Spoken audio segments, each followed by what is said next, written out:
In the year 2714, a new squad of operatives was chosen by the College of Illusion. These fools promptly went on to frustrate their DM at every opportunity. Today, still working together, because really, who else would work with them? They survive as adventurers of fortune. If you have a problem, if no one else can help, and if you can find them, maybe you can hire the Second Breakfast Club.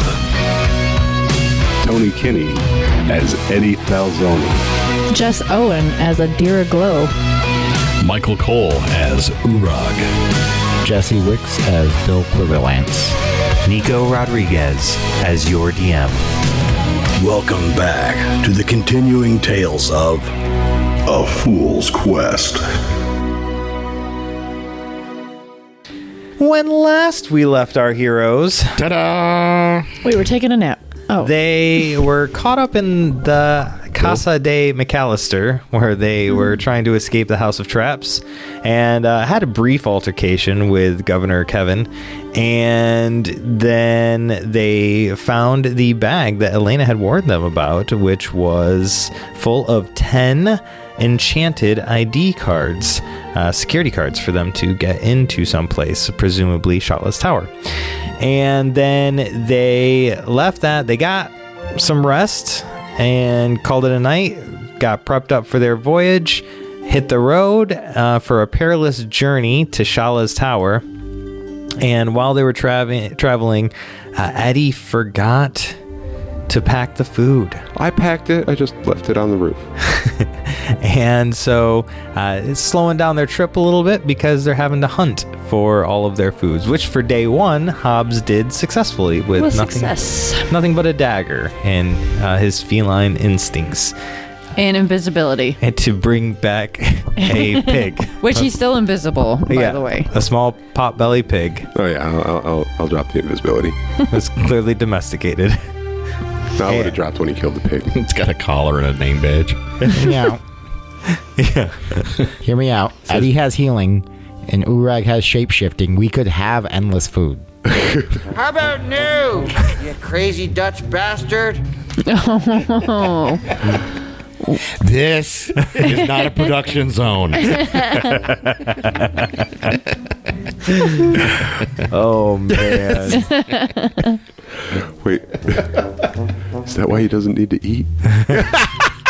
Because he is food? Eddie, don't start nibbling. You're going to get your own brand of Hot Pockets called Soylent Green. I'll pull out my bag of books and try to look up whether you can ferment eggs. Let's have some Uoragoons. So Hobbs I have my own is brand of Hot Pockets. very interested in whether you can do this or not. But he's also carving another slice of ham. But yeah, so Poor Wilbur. you guys crash, you call it a night, you wake up the next morning, and you notice, Uorag, that just before dawn, you can see that the scar in the earth, the shadow scar, has expanded, you'd say probably 50 feet in your direction from where it was. And it's a lot closer, and it's a scary fall, like to fall down. So wake up, everybody. Hey, guys, the scar has grown toward us. Oh dear. We gotta move camp. Odd that it seemed to come right at us. Does it seem like it came like towards us specifically, or just? That's the direction. It just seems like it direction. expanded Okay. and ate up some of the earth that you were near. Okay. It's the nothing. What is the nothing? It's the emptiness that's left. It is like a despair, destroying this world. Oh, do we have to take on another perilous journey? No, you don't have to, no. But there is a combat coming up that you guys will have the jump on, I think, because of Uorag. The sharp-eyed platypus. Oh, yeah. The sharp-eyed platypus. Yeah. The eagle-eyed platypus? So you have some leftover bacon and ham that you can cook for breakfast from the little piggle guy. I cook that up, and then you hit the road. You just call him a piggle guy? Mr. Pickles. Spam. All right, that was his name, I guess. All right. Yep.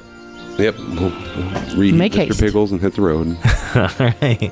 So you guys take some pickle jerky with you. We'll strap what's left to the roof. Yeah.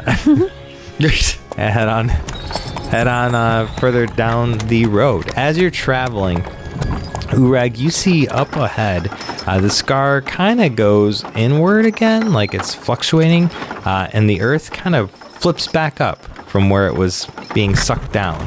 And you see when the earth flips back up, about a half dozen creatures flip up with it. And there are these distorted carapace-looking entities that have giant squares on their shoulders that look like it's made of carapace, like I said, and then their arms extend out a little bit further than that with claws at the end of it. And you see one of them tucks itself up into like a little ball and then rolls forward, chasing after a rabbit that it saw.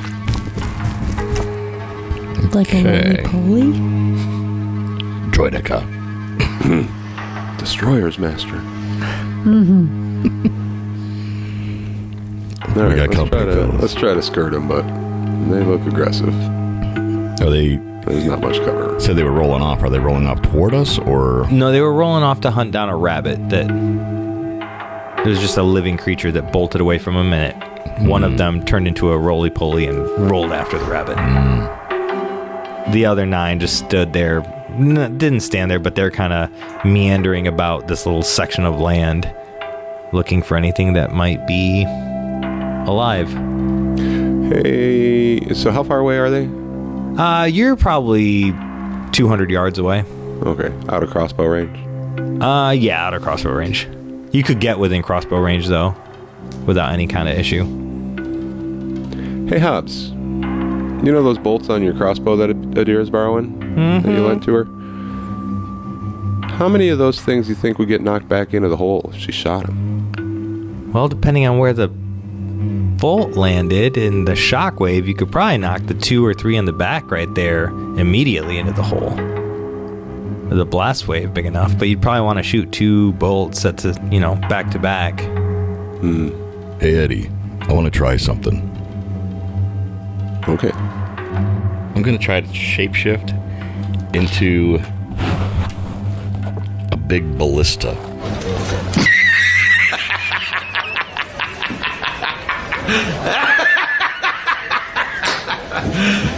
You serious?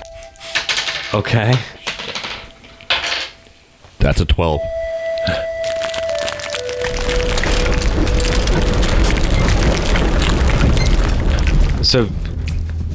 So you shapeshift into a giant ballista, okay? Yep, that will accommodate whatever ammo they want to put in there. All right. Hobbs is like, I know how to fire one of these. We don't have any ammo for it. I think She he's does. wanting to do her bolts. Just the crossbow bolts? Like, combine them, right? Yeah. Like, wrap them. Yep. Are there any... It's the edge of a desert. There's not any... It's like timed to my spear or something. Blow your spear up, but... Yeah, I can make a new one. All right. How many of these bolts do you want to use? You got 9, right? Yes. Hobbs, you think 4 would do it? What the hell? I think 4 would do it. Well, he knows the weapon a little better. He's had it longer. That's a lot of ammo, though. Yeah, but it's a lot of guys. You said what, half a dozen? 9. Oh, 9, yeah. 9 of them, yeah. 4. What am I doing? Better too many than not enough. I think we tie 4 of these to Uorag's spear and launch it at him, see what happens. I don't know how many of them it would have taken to whip my ass, but I knew how many they were going to use. I like it. All right, platypus cannon, go. All right. So this is what we're going to do. We're going to tie those things together. And would you prefer Who would you prefer to do the volley, to shoot the volley? And they'll get a +1 from Uorag, Hobbs. technically assisting. Hobbs? He's familiar with ballista, and he also probably has a higher dex. He's got a +3 to dex. Yeah, Hobbs, you can take the shot. Hobbs? Adira, you keep that crossbow ready in case any of them are still nearby. You can inspire him. There's never been a bigger, badder fucking cat. What are you doubling? His damage. Oh my god. Holy shit. All right, make the roll. 8. 8. All right. One tack nuke coming up. Man, I'm going to save the you call random attention to yourself for another time, for something bad that happens, because I have a feeling this is going to do. Oh, yeah. So that's a 7 on the dice, which brings that up to a 10 with his dexterity. He shoots. All 4 hit.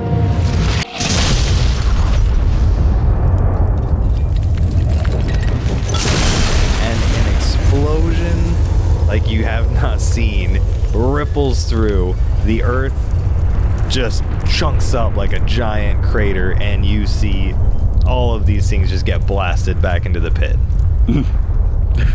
We feel a bit of a shockwave. You feel a bit of a shockwave. And we all take 4 points of damage. Probably temporarily blinded by the bright light. Yeah. Blinded by the light. Yeah. Okay. All right. Well, that was a quick combat. And done. Behold, I am become death. Adira's just replaced Loki. So do we have to push him now? Hobbs is pointing at Uorag. No, I'll go back to.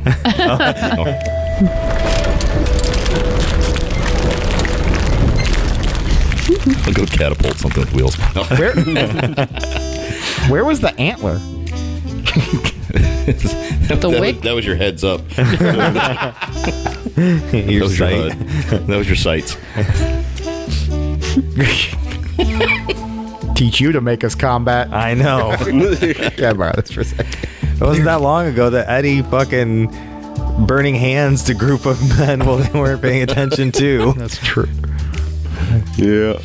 Everyone knows that that's how illusionists do things. Did the I guess. the shadow scar react to this Nope. explosion? Nope. It didn't really seem to give a fuck.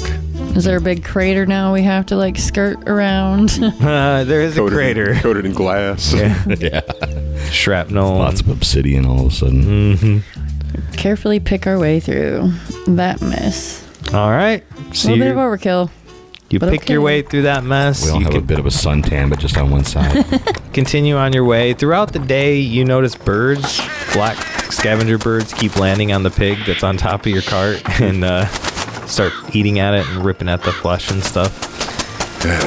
We're gonna have to find more food. Yep. I'm not going to make that easy on you. All right. And then you guys, this was only day 2, so you're coming up to camp again? Yeah. Yep, day 3. I suppose so. All right. Are you sending Hobbs back out to hunt again? Yeah, that seems like the move. I'll turn him invisible again. Okay. So 11. That so is good for a Hobbs. 6. Oof. So he's gone all night. And he comes back in the morning just exhausted. His fur's covered in dirt and grubbiness. And he's bringing just a big, like, bag. Like, his shirt is, like, wrapped up and holding stuff. And inside is just a whole bunch of grubs. This is all I could find, guys. I'm so sorry. Listen, you did good. You did what you could. Just cast an illusion on him, make him look like chicken nuggets, and you're good. How about you ride today? Okay. That'd be really nice. And I'm going to make these look and taste wonderful because I can cast prestidigitation. All right. Good call. So that's a 12. Oh, yeah. Okay. They're delightful. All right. So you all... We're used to eating bugs. I mean, we had what? Spider, hot Yeah, but not pockets, grubs. I want them to look like beetles. Right. slimy yet satisfying. Oh, the little cream-filled ones. All right, so you cast prestidigitation for that, and you guys have a grubby breakfast. Yeah, Yeah. And then Hobbs will crash while you're riding. Uorag, again, throughout the night, you saw the scar expand. And then throughout the day, as you travel again through the third day, you see it retract a little bit. And as it retracts, the land kind of folds back up like where it was. Studying the area that I'm in, do I get any kind of a read off the land that we're at, or what's going on with the scar? You get, actually, that's a good point. You get the opposite of a read, where there should be life and there should be some kind of natural force. There's nothing. It's all just dead. And yeah, it's like a corpse. The ground is like a corpse. Wow. Bill, what happened here? Do you know any of the history? Let's find out. It's 13. All right, yeah. Oh, yeah. So, a long time ago, during one of the earliest of the magic events, wild magic events, there was a warlock in the Evocation Nation that specialized in teleportation. And he had built, or he was living in a city that was at the center of this scar, of the Shadow Scar. And while the warlock hunt was going on, a wild magic event occurred and flared up the entire area, and he created a portal at exactly the wrong time, and it created a rift between the in-between and the ground, and it keeps fluctuating in and out of existence. So the land is there, and then it won't be there. But it started off in the town, and just the town got wiped off the map. But since the scar has continued to grow slightly every day, essentially, spreading across the center of the Evocation Nation. So yeah, that's nasty. Part of the reason why they say not to use teleportation magic. Right. Good point. Thanks, Bill. Yeah. Well, let's stay the fuck away from that. I wonder if Shadow.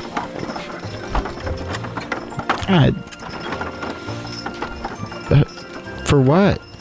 I mean, I don't have it prepared. You're gonna shadow walk into a... Well, if we shadow walk from near it, I wonder if it would affect the spell's function. But I don't even have it prepared, so it's fine. Maybe we'll come back and experiment later. Yeah, yep. I'm gonna agree, knowing how long our memory is. I'm going to agree knowing that we don't have to do this. All right, so anything else you guys do? You just continue moving along? Yeah. I want to study it real quick, too. I'm going to cast Detect Magic and just see if there's anything I can tell about its growth, if it could be, like, reversible. Okay. That's a 12. Okay, 12. You don't know how, but you get the feeling that you could reverse its growth somehow. Some kind of research or some. You get the feeling that this is magic, but you can see that when the scar retracts, the land comes back up. Yeah. So you believe that with the right spell or magic items or some powerful enough relic, you might be able to reverse the damage done. I wonder if this is why they're after all the scrolls. Did you just detect magic on the giant magic hole? Yeah. No, if you recall, but it lets me read the magic a little easier. If you recall, Flanagan mentioned that the Evocation Nation had their scroll stolen, and they thought it was the Abjuration Nation, which is why they invaded. Yeah, that's right. Somebody is snatching up scrolls. So hide your kids, hide your wife. Us. And hide your husband because they raping everybody out here. Bet some orphans. I'm not sorry. I bet it's the orphans. Orphans. Shall we continue? Yeah. Are you going to cast Detect Hole next? Detect big, gaping, dark, spooky hole. There it is. Found it. He pops the roll. I don't see it. All right, so I'm moving you guys along. You guys aren't making. No progress. You keep moving. East. Moving along. And you finally get past the Shadow Scar. No more altercations with roly-polies. And you get out to really where the ground is starting to look more like prairie land again. And you can see that there are the woods there. And standing tall in the woods, I mean, you're probably still that one last day's travel, right? Yeah. Away. But you can see the tower off in the distance poking out of the forest of trees. Forest. There she is. Okay. Okay, then we make our way toward it. I just want to know if you guys are preparing anything before you just walk up. I will let you just be there right now if you want. I am giving you the benefit of the doubt. Plan? Let's not go there. It's a silly place. We don't need these socks. It's only a model. Sand. I have a house too. It's only a model.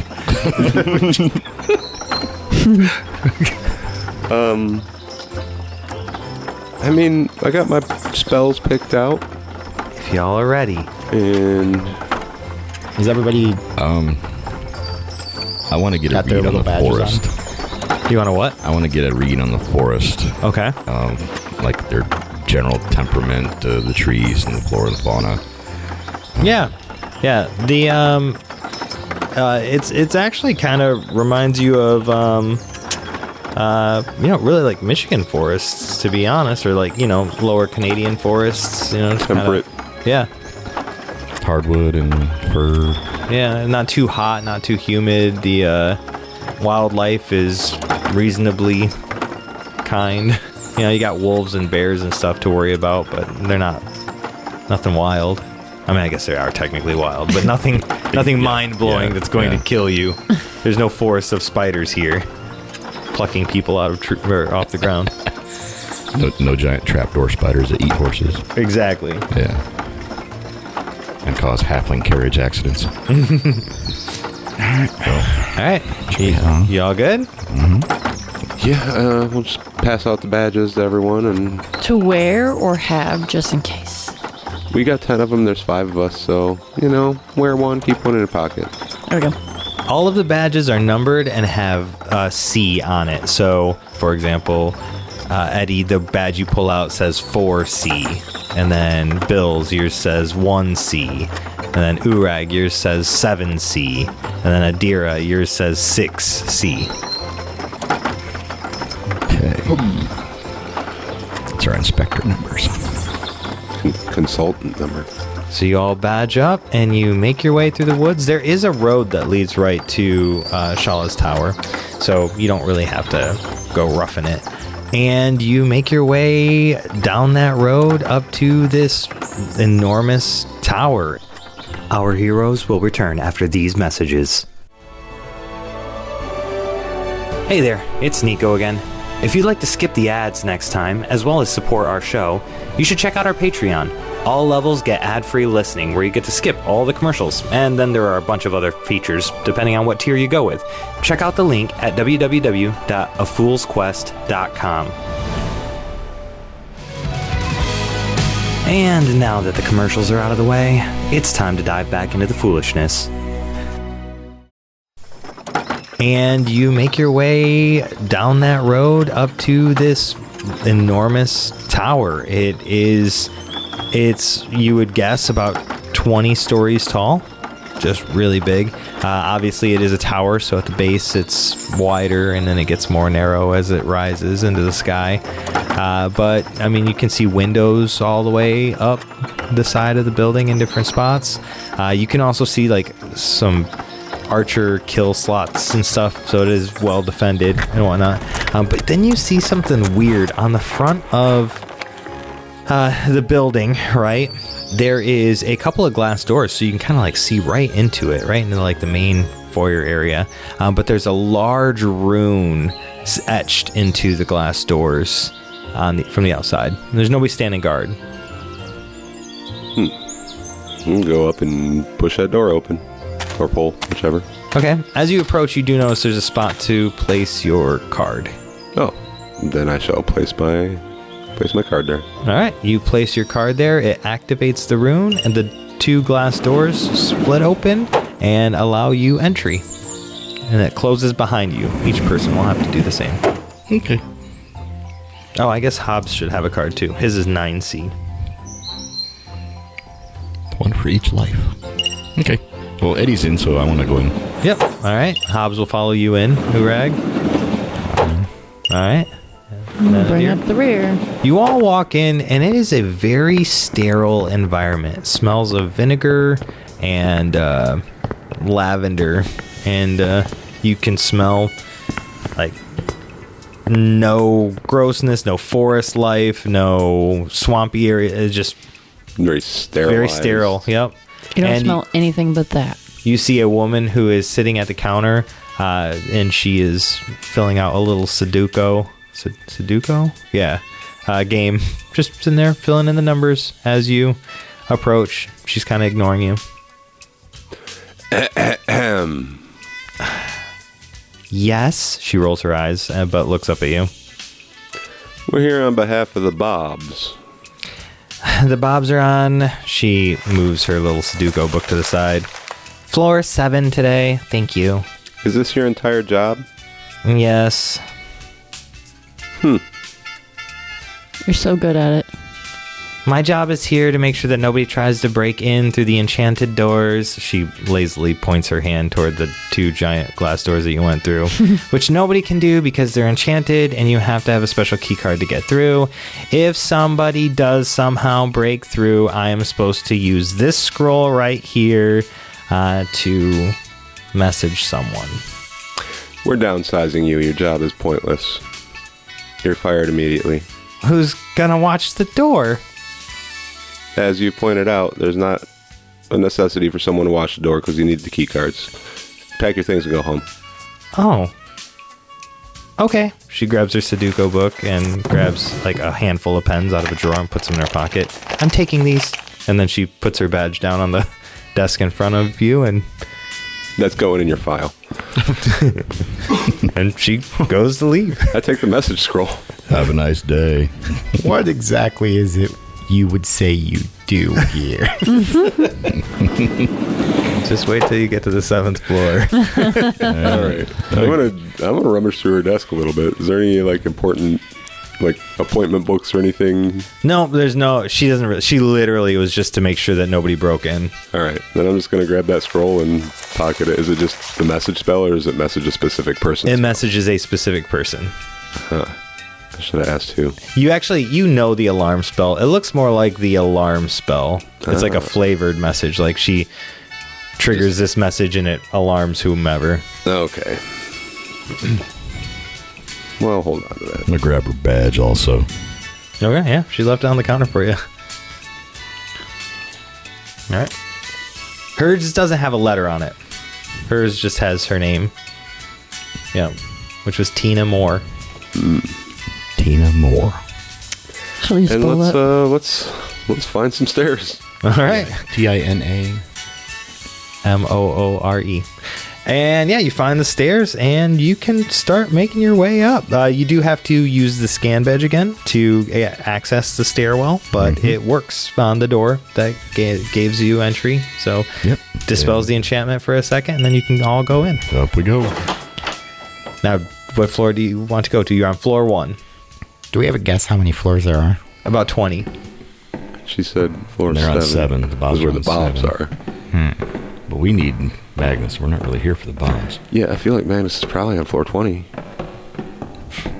Let's head for the penthouse then. Yeah, are there signs at the floors? Yep. Like It's like a directory. Is there a directory? Yeah. It was in the lobby and we missed it.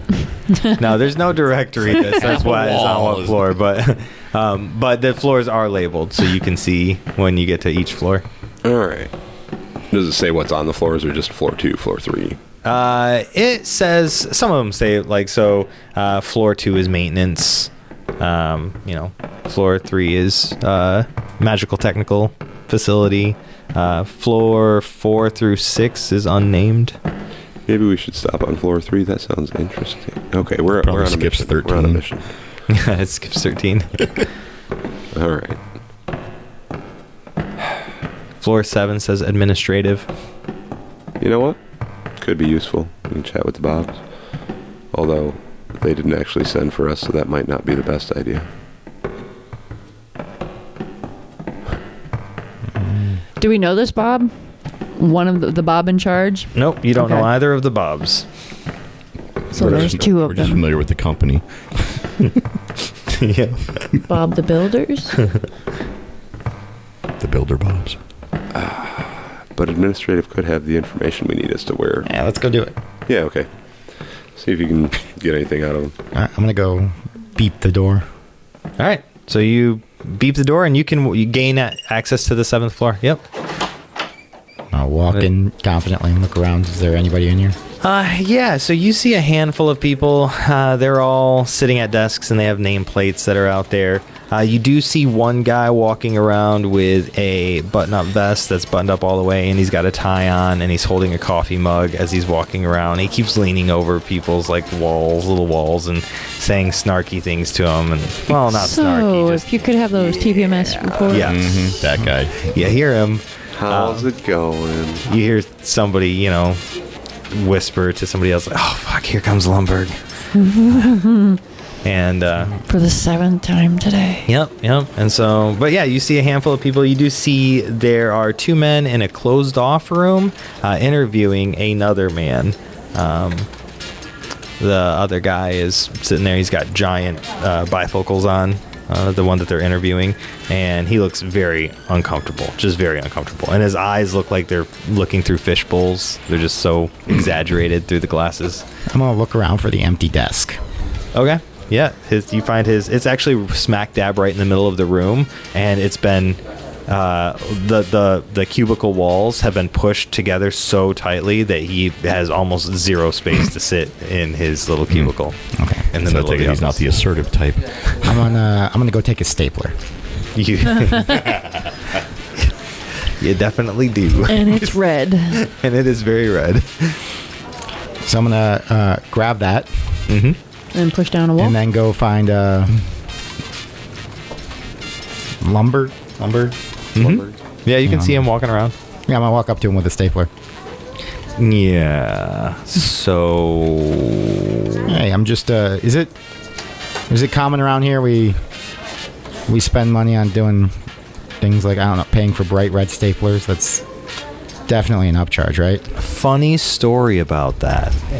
That stapler is not one that we purchased. That's actually one that Milton brought from home. We encourage our employees to bring in 2 to 3 things from home to make them feel more comfortable while they work. Right, It but makes it so more productive. when we downsize, this is definitely company property, though, correct? I don't see why not. All right, okay.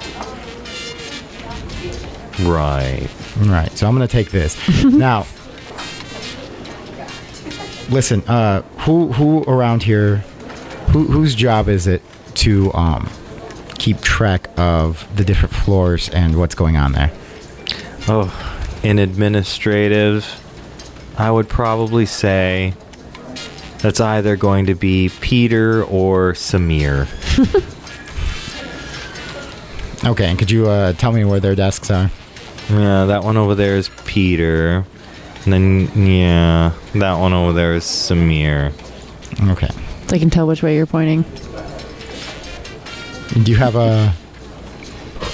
I know the Bobs are using that office right now, but they kind of wanted us to get a head start on a couple of things. Do you have another office we could use for some additional interviews? Yeah, the 8th floor is open right now. They're currently under repair. Okay. All right, well, I am going to go borrow Peter and Samir, but they're obviously not working, so make sure they clock out for their lunches while we take them. Great. Thanks. I'm going to go... I'm going to grab a clipboard on the way out. I'm going to go grab I'm gonna take a Samir copy machine. first. Uorag, put that clipboard down before you fall in love with it. It's a guy. So I'm going to go to Samir's desk first. Just needs a change of scenery. All right, so you show up to Samir's desk. He's like, "What's up? What can I help you with?" You can come along with me. We need to ask you a couple questions. Oh, no. Are you with the Bobs? Am I with them currently? No. But you're like one of them. No, I'm not Bob. I'm Bill. Look, my job is very important here. Listen, you'll have plenty of time to explain all of that. But we do need to save a little bit of time, so we're going to go ahead and grab Peter. Okay. And so, are you Bill too? And he points at Adira. Yeah, that's Little Bill. I go by Billy, actually. And you got a platypus and a... That's Platybill. Platybill. Okay. All right. Yeah, I'll follow you. Let me just finish up my work here. And he closes a coloring book. Puts his crayon away.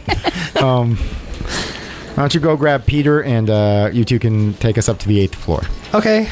Yeah. I'll be right back. Yeah, come on, Bill. Never comes back. Billista.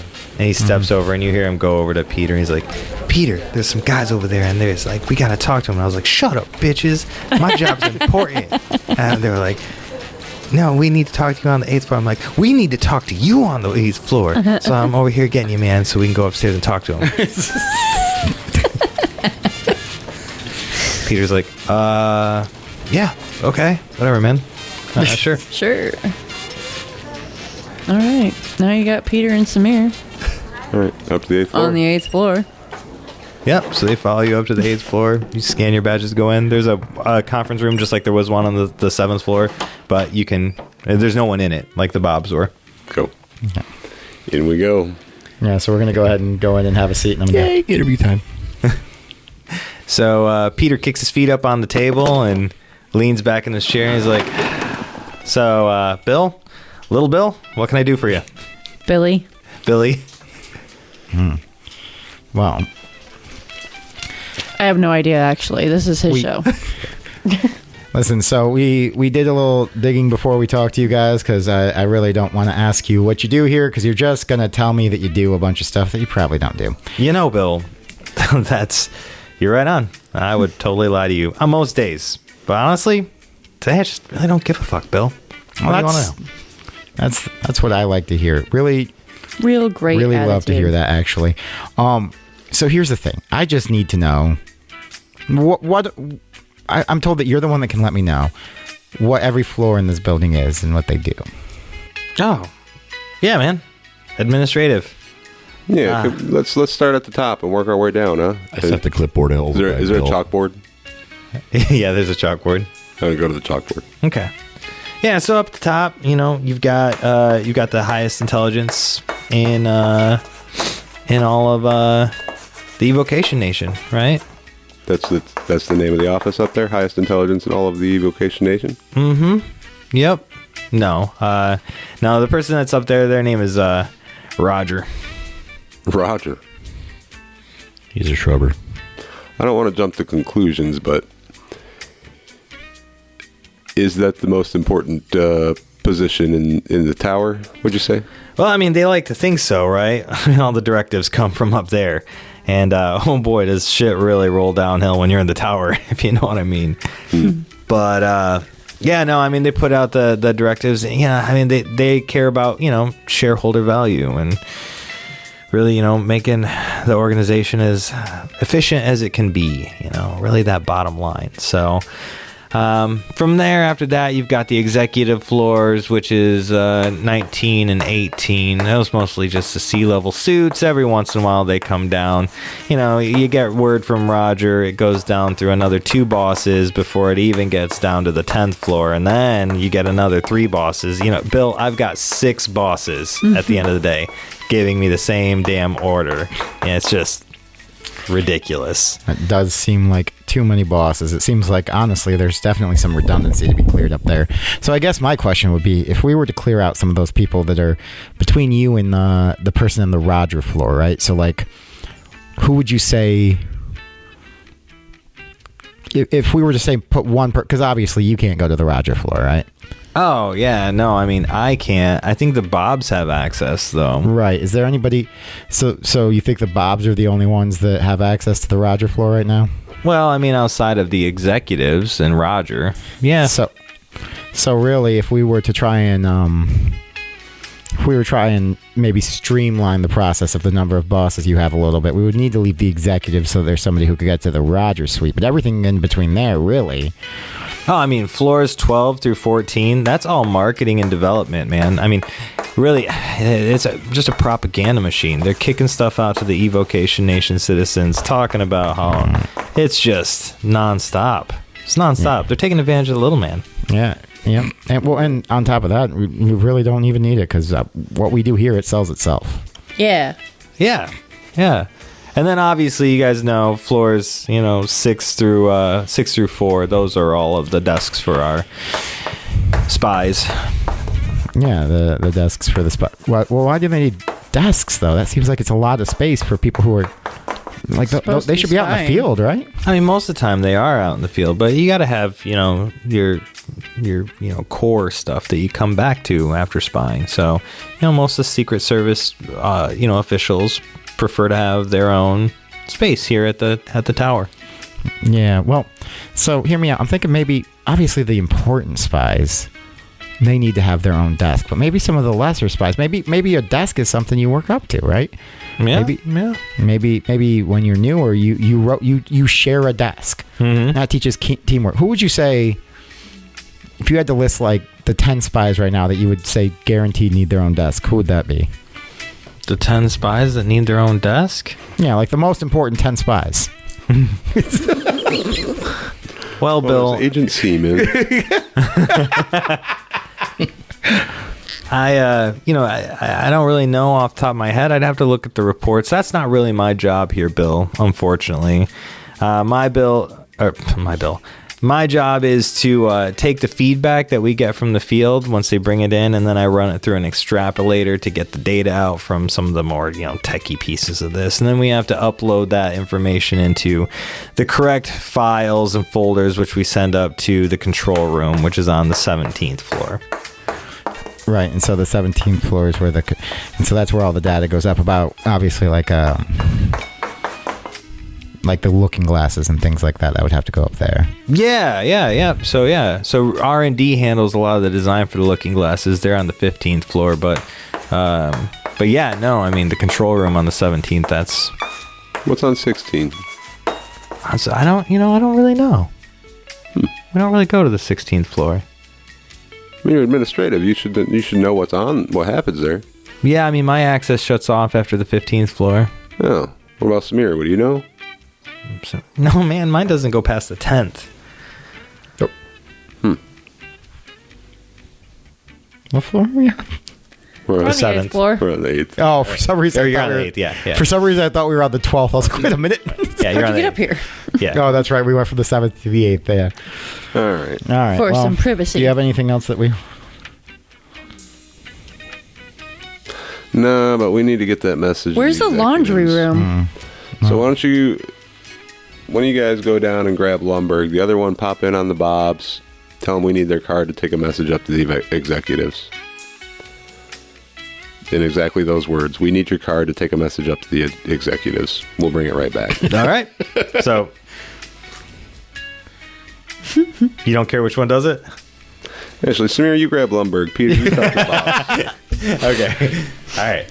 So... Samir goes and gets Lumberg. That's just fine because Lumberg's nervous about losing his job, so he'll come up.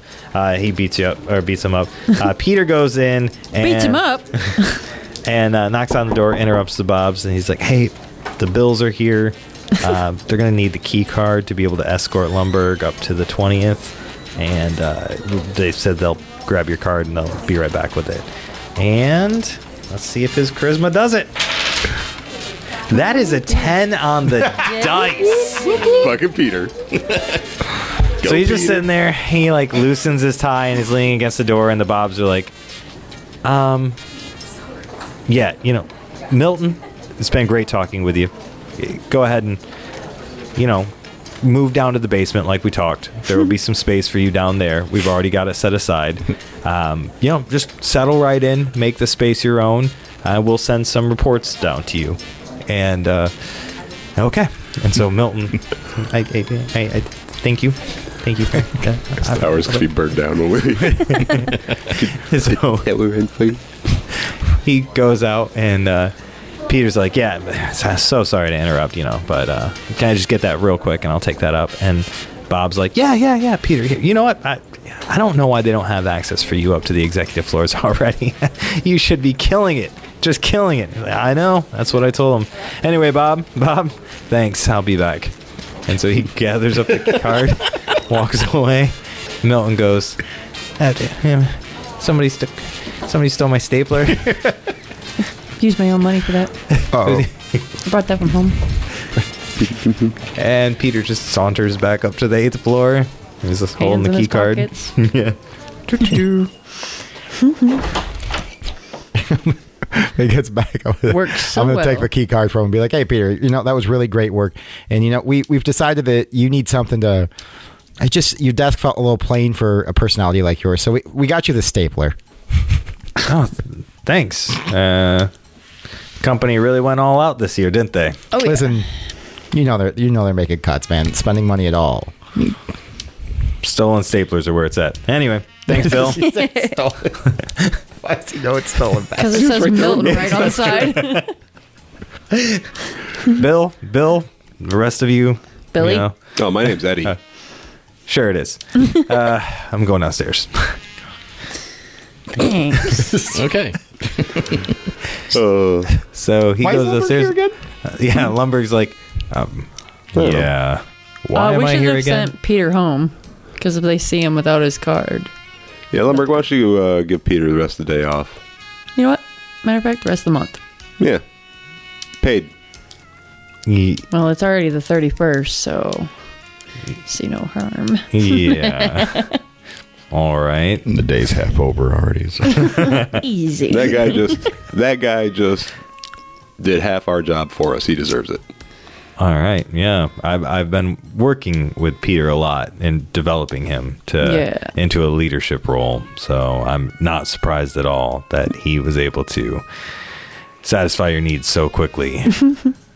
Yeah, you go ahead and put him on a 1 month paid vacation.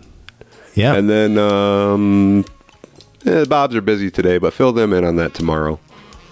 Okay. That you went ahead and awarded him that. And you know what? It's Friday. I think you should take credit for that, man, because you don't get enough credit around here.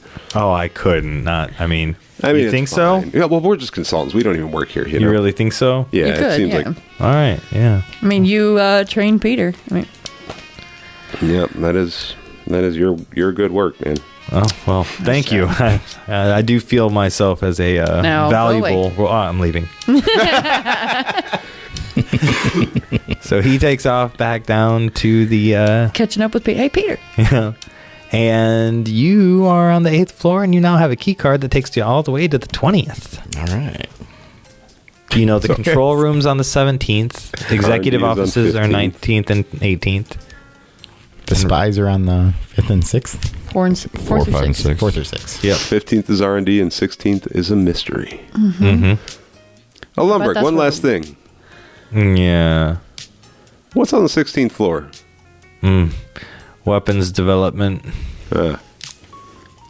Appreciate it. Go on. Do that stuff we talked about. I need to make a pit stop. Weapons development. Yeah, I want to check out R&D too. So, Scavenger hunt. It's just marketing between here and there, pretty much. Next stop, R&D. All right. So you guys make your way up to the 15th floor. Yeah.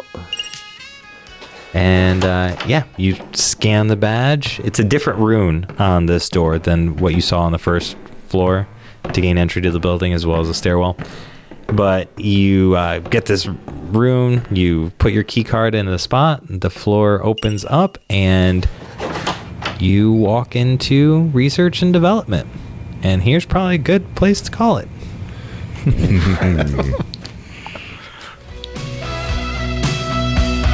This concludes this episode of A Fool's Quest. Join us next time for more fun and daring adventure. Thank you for listening, and don't forget to like, subscribe, review, and comment on your favorite platform to listen to A Fool's Quest.